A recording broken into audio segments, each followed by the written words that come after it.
The day I found out I was pregnant, Lucas drove us off a cliff, crashing. Through the guardrail, our car tumbled. Down the mountainside. In the moment, before the explosion, Lucas shouted at the sky, "Olivia, I'm coming to be with you." At that instant, I realized he had never let go of his first love, Olivia. When I opened my eyes again, I had returned to my college days. I tore up the love letter in my hand and strode away in the opposite direction from him. 8 years later, he rented out the most expensive bar in the city, planning an unforgettable proposal for his true love. But when he saw me holding another man's hand, he asked with reddened eyes, "Evelyn, didn't you promise to love only me forever?" I never expected to see Lucas again, especially not in a nightclub. They were lost in the rhythm. On the dance floor, Lucas, with his fair skin and tall stature, stood out in the crowd. He held Olivia close, his eyes full of adoration. Lucas is truly a rare genius. Such a young age, he already owns several Formula One teams. Someone remarked, indeed, tonight he rented out this entire club just for Olivia. This must be the most luxurious venue in the city. The rental fee for one night must be at least $1 million.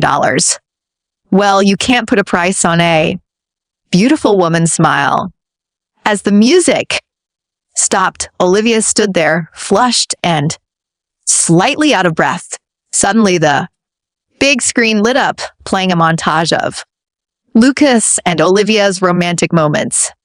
Crowd started to cheer as Olivia was ushered onto the stage. Lucas, holding a bouquet of roses, got down on one knee before her. "Olivia, will you marry me?" His voice was as soft as a gentle stream, almost overflowing with emotion. Someone in the crowd asked, "When did Lucas break up with Evelyn?" The question neither too loud nor too soft. Everyone's ears hearing my name. Lucas's expression darkened, his smile fading. Olivia's face froze for a moment before she quickly recovered, accepting the flowers from Lucas with a polite smile. Lucas has always been popular with women, but who hasn't made mistakes when they were young? The important thing is that it all worked out in the end. The crowd laughed, continuing to compliment the couple on how well matched they were. I stood in the corner watching their intertwined fingers. Was I the mistake she referred to?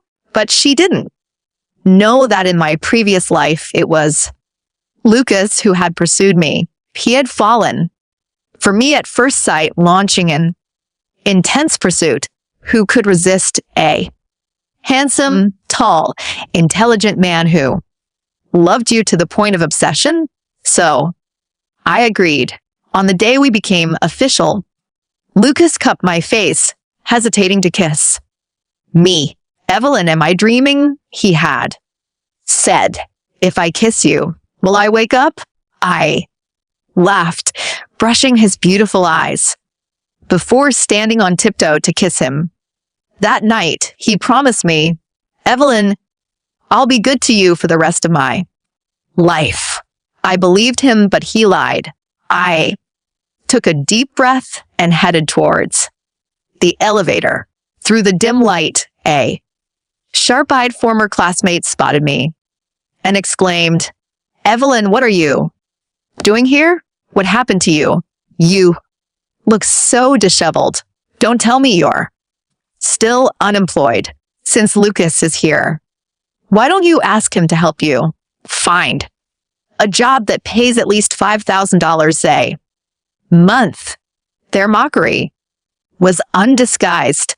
I didn't care, just smiling politely as I poured myself a glass of ice water.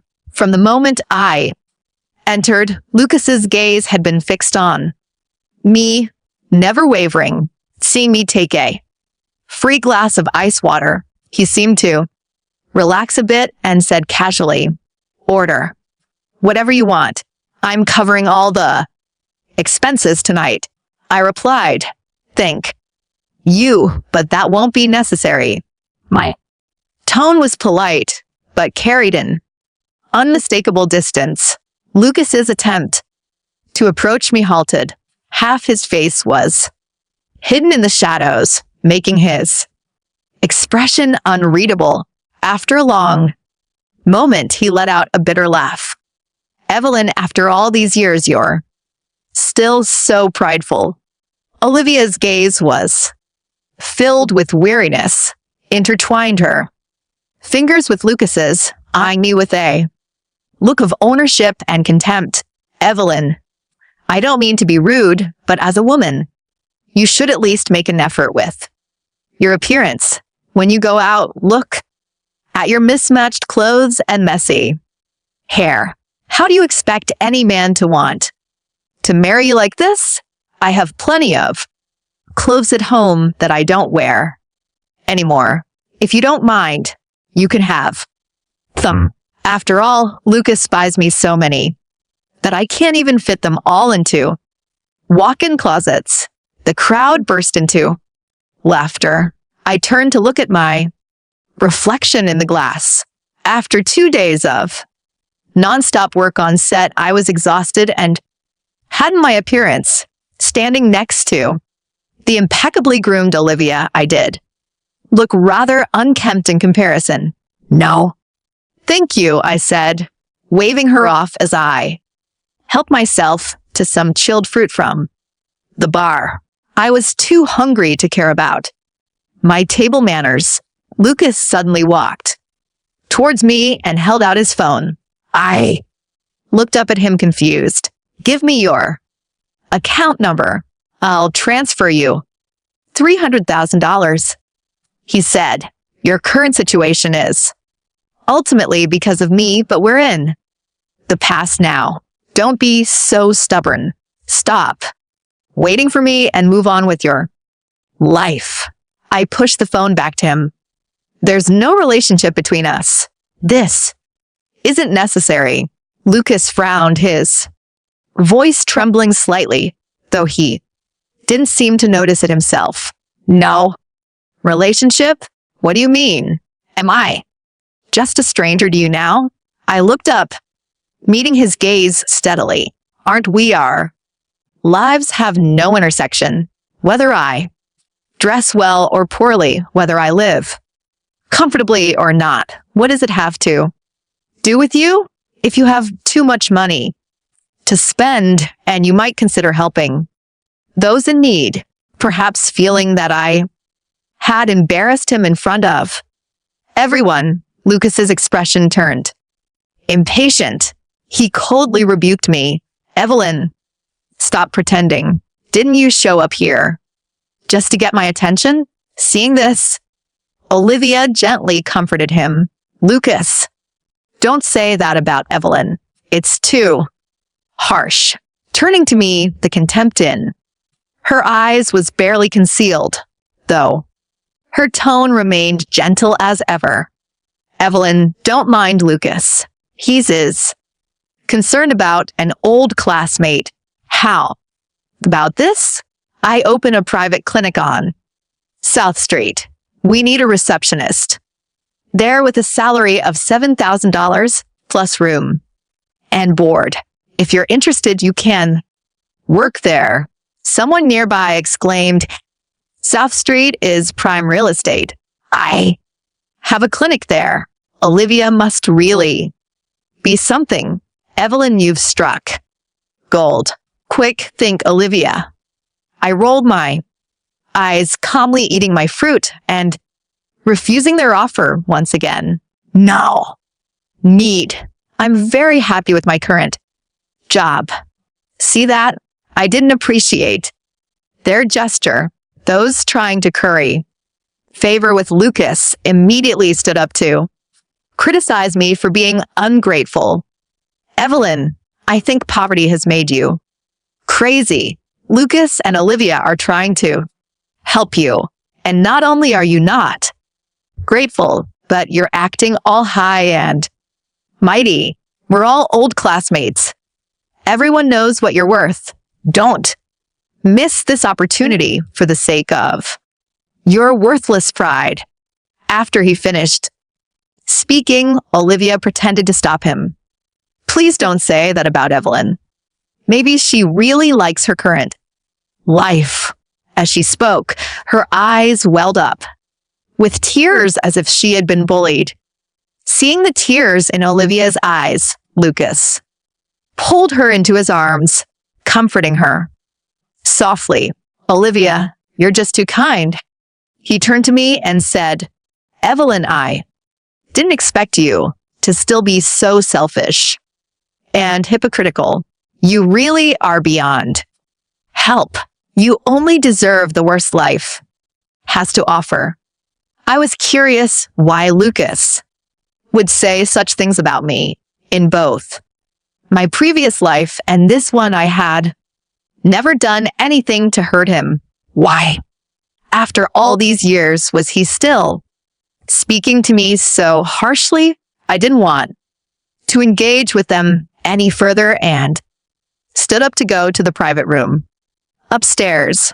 However, a former male classmate blocked my way. He held a drink and leered at me as he approached. Evelyn, I always hated that high-end, mighty act of yours. Never thought I'd see like this. How about you drink with me? $500 per glass. What do you say? If you let me hold your hand, I might even pay extra. I closely and barely recognized him as the guy who had confessed to me at the graduation ceremony. I think his name was Jack. At the time, I was focused on securing a spot for further studies abroad, so I had flatly rejected his advances. I didn't expect him to hold a grudge for so long. Everyone was laughing, and no one came to my aid. I frowned. It wasn't my intention to join their gathering. If I hadn't had a prior appointment, I would have left long ago. The security guards were nowhere to be seen. As I was about to push him away, Lucas, who had been quietly watching everything, suddenly threw his glass violently at Jack. His tone was ice cold. Stay away from her. Jack, now drenched in alcohol, was about to lash out, but stopped when he realized it was Lucas. Could only turn back and glare at me viciously. The glass shattered on the floor. Olivia shot, and her wide smile instantly vanished as she looked at Lucas in disbelief. Lucas, what are you doing? Lucas didn't even glance at her. His eyes fixed on me. This is my event tonight. I don't want any accidents happening here. I took 2 steps back, wiping the alcohol off my pants. Security here is really poor. Olivia looked at me, her eyes almost shooting fire. You're complaining now? Do you know where you are? This is the property of Adrian, the movie star. If it weren't for Lucas, someone like you wouldn't be able to set foot in here in a lifetime. At the mention of Adrian, several female classmates suddenly became excited. Is that the Adrian who's won all those awards at such a young age and has been on the city's richest list for 5 consecutive years? I heard he already has a child, but his wife has never been seen in public. Just then, the main door was suddenly pushed open. A little girl, surrounded by a group of bodyguards, entered the hall. The girl looked around curiously. A butler in a suit followed closely behind her, cautiously saying, Miss, please walk slowly. Be careful not to bump into anything. The old classmates became excited instantly. someone who can freely enter a private event and is called Miss Must Be the movie star's little princess. My goodness, she looks exactly like Adrian. I was about to step forward when the man, who had been splashed with alcohol by Lucas, earlier blocked my path again. He didn't dare confront Lucas, so he took out his frustration on me. Evelyn, if it weren't for Lucas, how could someone like you even get to see the movie? Star's daughter, I suggest you kneel down and apologize to me right now. If I'm in a good mood, I might even marry you. A good man like me with a stable monthly income of $5,000 is hard to come by. I advise you to be sensible. I ignored him and watched as the movie Star's daughter was surrounded by people. They bombarded her with questions, and some had already taken out their phones to take pictures. Olivia's face no longer showed the arrogance from earlier.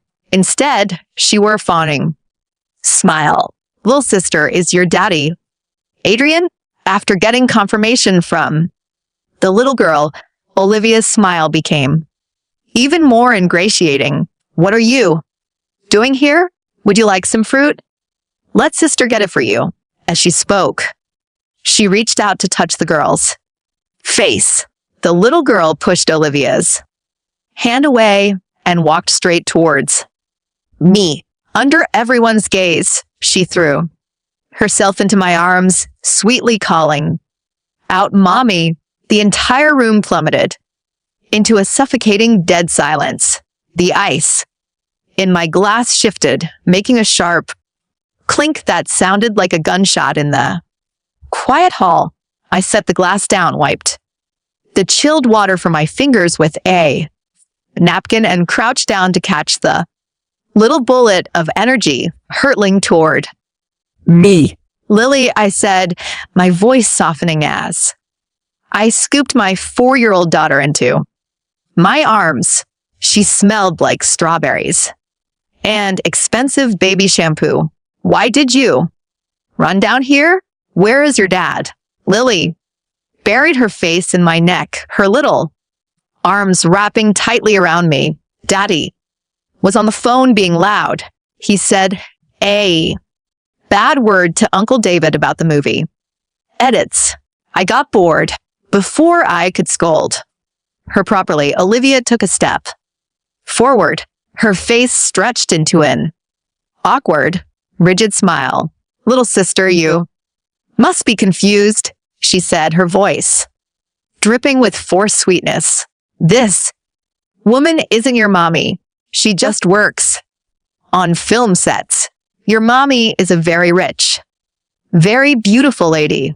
She reached out, again, attempting to pull Lily away from me before her fingers could even graze my daughter's dress. The elderly butler stepped forward. His movements were swift, his demeanor suddenly carrying the weight of a seasoned military man.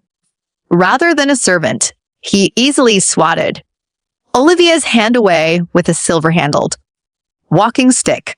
Madam, I strongly advise you to keep your hands to yourself, the butler said, his voice cold and aristocratic. He then turned to me, bowing deeply at the waist. My apologies, Mrs. Vance. Mr. Vance took a call regarding the final cut of the new film, and the young miss slipped away from us. Mrs. Vance, the name echoed through the cavernous nightclub. Someone in the back dropped a champagne flute. It shattered against the marble floor, but nobody moved. Jack, the classmate, who had demanded I drink with him for $500, suddenly looked as if all the blood had been drained from his body. He stumbled backward, knocking into a bar stool, his eyes wide with unadulterated terror. Lucas stood frozen, the bouquet of roses he had just used to propose to Olivia slipped slightly in his grip, crushing a few petals against his leg. His jaw was tight, his fair skin turning a sickly shade of gray. Evelyn, he rasped, his voice barely audible over the hum of the air conditioning. What? Did he just call you? I didn't bother looking at him. I was busy adjusting the collar of Lily's dress. Ding.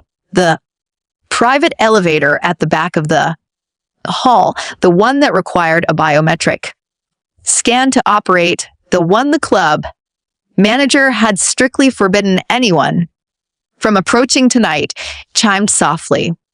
The brass doors slid open.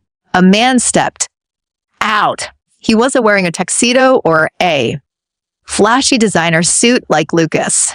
He wore a simple, impeccably tailored black dress shirt, the sleeves rolled up to his forearms, and dark trousers. His dark hair was slightly tousled, and his jawline looked as though it had been carved from marble.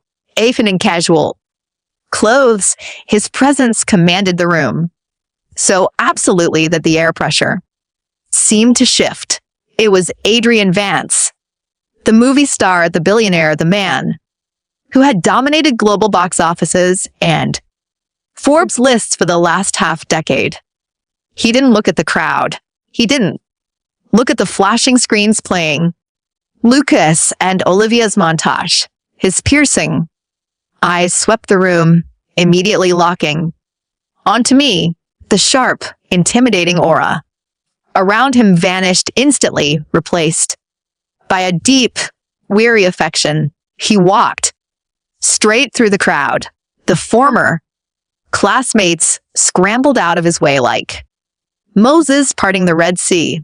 Adrian reached me, wrapped one arm around my waist, and pressed a kiss to my temple. I am so sorry, Evie, he murmured, his voice a rich baritone that made several women in the room gasp. I turned my back for 10 seconds to yell at David about the pacing of the third act, and this little fugitive made a run for it. He tapped Lily's nose. You are grounded, little monster. Lily giggled, hiding her face against my shoulder. It's fine, I said, leaning into his touch. I was just getting her some fruit. I've been stuck in the editing bay for 2 days straight. I just wanted something cold. Adrian's eyes flicked over my oversized, comfortable sweater and messy bun. He smiled, tracing my cheekbone with his thumb. You look exhausted, my brilliant director. Let's go upstairs to the penthouse and get you to bed. Wait. The voice cracked wildly. It was Olivia. Her polite facade had completely crumbled, leaving behind a frantic, desperate expression. She lunged forward, though the butler immediately stepped in her path. Mr. Vance, Olivia stammered, her eyes darting between me and Adrian as if trying to solve a mathematical equation that made no sense. There has to be a mistake. This is Evelyn. We went to college with her. She's poor. She doesn't even have a job. Lucas had to rent out this entire club tonight just so she could see what high society looks like. Adrian finally pulled his gaze away from me and looked at Olivia. Then he looked at Lucas. Finally, his eyes swept over the bewildered, terrified faces of my former classmates. Rented out? Adrian repeated, his tone laced with genuine amusement. He looked down at me. Evie, did you rent out the club tonight? No, I replied calmly. I thought we kept the first floor closed on Tuesdays. Adrian nodded slowly, turning his attention back to Lucas. I think there's a misunderstanding here, Adrian said, his voice smooth but carrying an undeniable edge of authority. This property isn't for rent. I bought this Building 3 years ago as an anniversary. Gift for my wife. The nightclub on the ground floor is just a hobby project she designed. My manager allowed your party in tonight because you claimed it was a charity alumni event and you made a donation to our foundation. A collective gasp rippled through the room. The $1 million venue, the most luxurious club in the city. It belonged to me. Lucas looked as though someone had struck him in the chest with a sledgehammer. The F1 genius, the young billionaire, suddenly looked incredibly small. His eyes were entirely red, fixed on my hand, the hand resting against Adrian's chest, where a modest but flawless diamond caught the dim lighting. Evelyn, Lucas whispered, his voice shaking violently. You're married to him? 5 years next month, Adrian answered for me, his grip tightening protectively around my waist. His eyes dropped to the floor, noticing the shattered glass and the pool of alcohol near my feet. His gaze then shifted to Jack, who was practically vibrating with fear. And what happened? Here, Adrian's voice dropped an octave, turning instantly lethal. Before I could speak, Lily pointed a chubby finger at Jack. That ugly man was yelling at Mommy, and then the other man threw a cup. Adrian's eyes locked onto Jack. Is that so? Jack fell to his knees. Literally, the bravado of his $5,000 monthly salary vanished completely. Mr. Vance, Adrian, sir, please. It was a joke. Just a joke between old classmates. I swear to God. A joke? Adrian repeated softly. He pulled out his phone, typed a brief message, and put it away. What's your name and where do you work? Jack. Jack Miller. I work at Apex Financial. Not anymore. Adrian said dismissively. My legal team will be contacting your firm in the morning. I don't tolerate harassment of any kind on my properties, let alone toward my wife. Jack buried his face in his hands, sobbing openly. No one moved to comfort him. The very people who had been mocking me moments ago were now trying to make themselves invisible, terrified that I would remember their faces and their insults. Adrian then turned his icy stare toward Lucas. And you threw a glass near my wife. Lucas didn't back down from Adrian, though the devastation in his eyes was palpable. He looked past my husband, staring directly into my soul. I was protecting her, Lucas said, his voice hollow. He was harassing her. I stopped him. I don't need your protection, Lucas. I said quietly, speaking to him directly for the first time since I handed back his phone. I haven't needed anything from you for 8 years. Evelyn. Lucas took a desperate step forward, ignoring Olivia entirely. Why didn't you tell me? Why did you let me offer you money? Why did you let me make a fool of myself? I didn't let you do anything. I replied, my tone flat and devoid of any emotion. You made assumptions.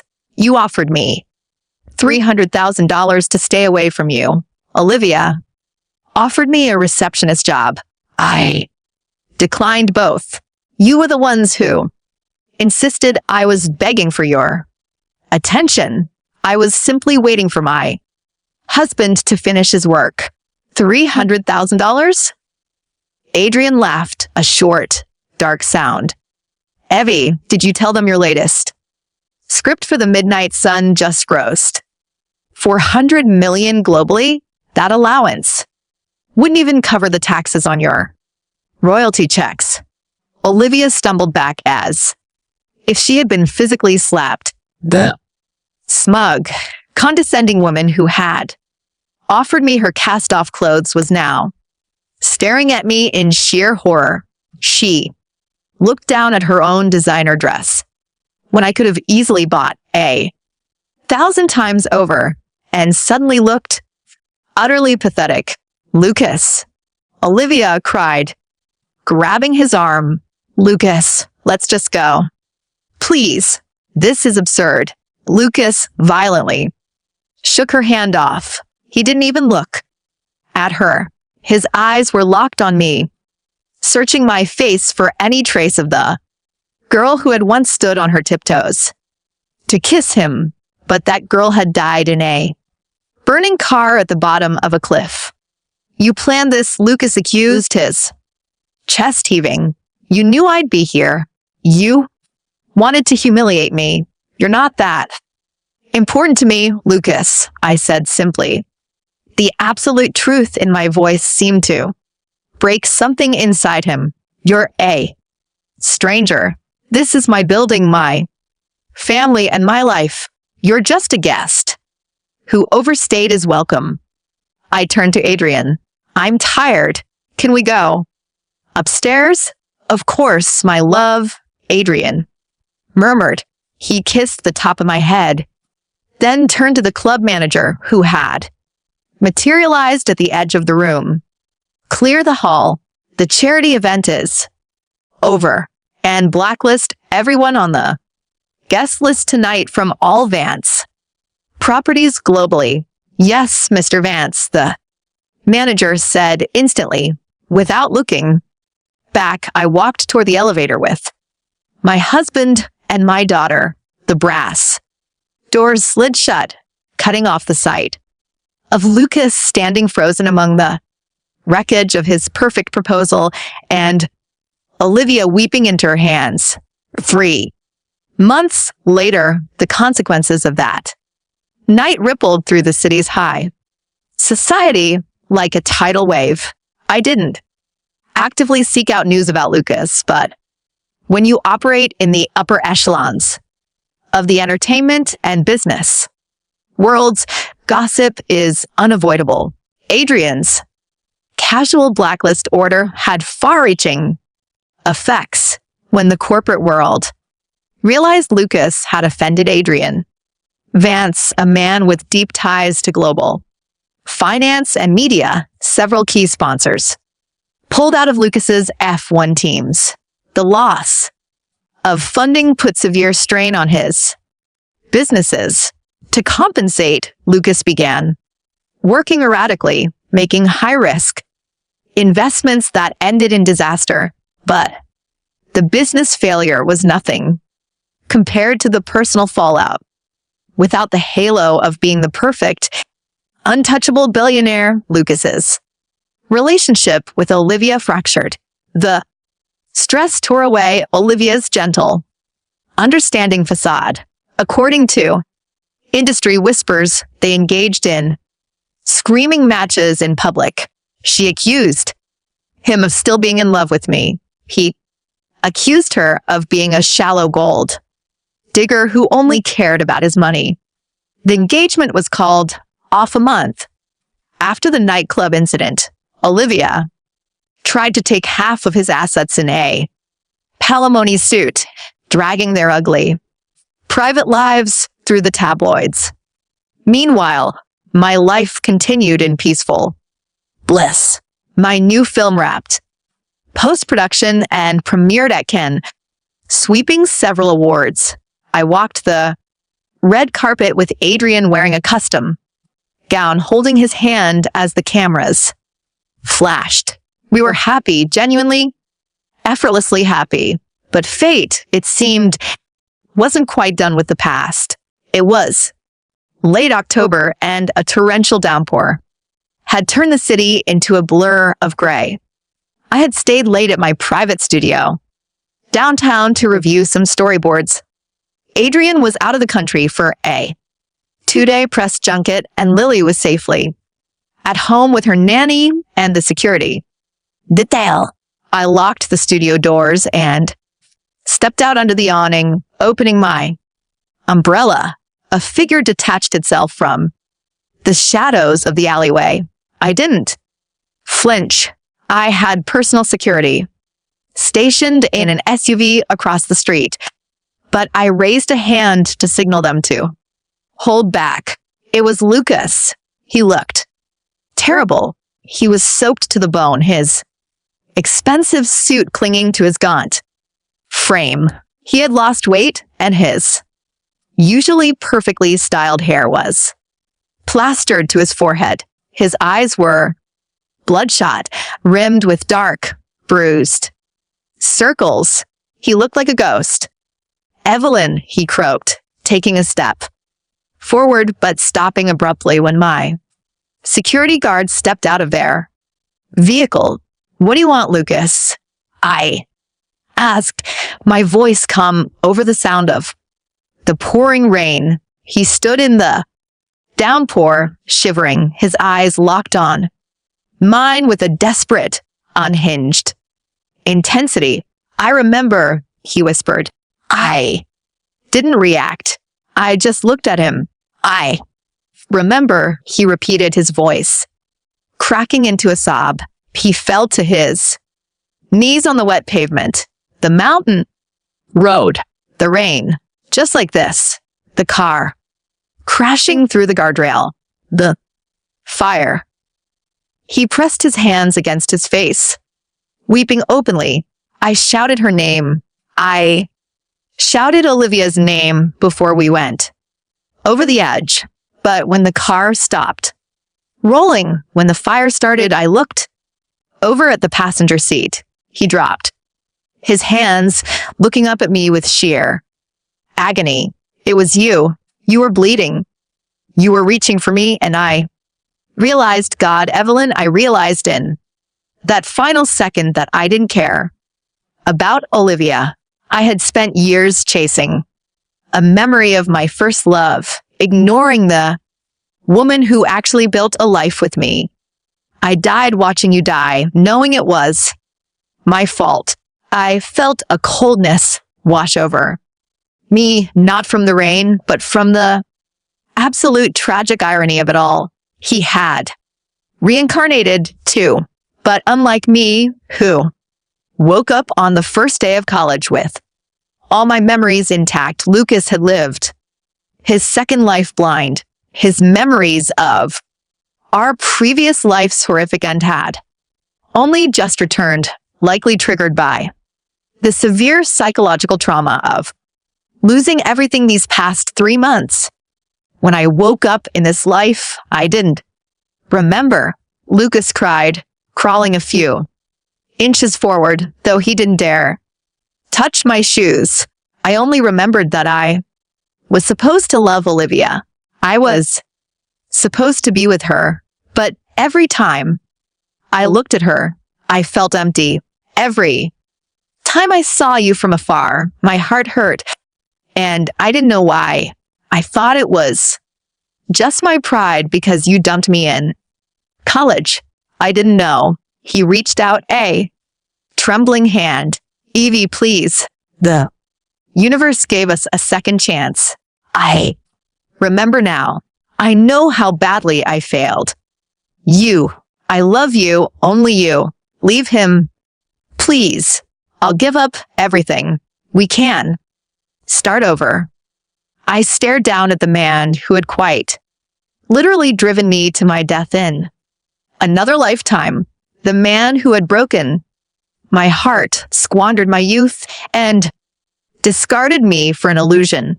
"You're wrong, Lucas," I said softly.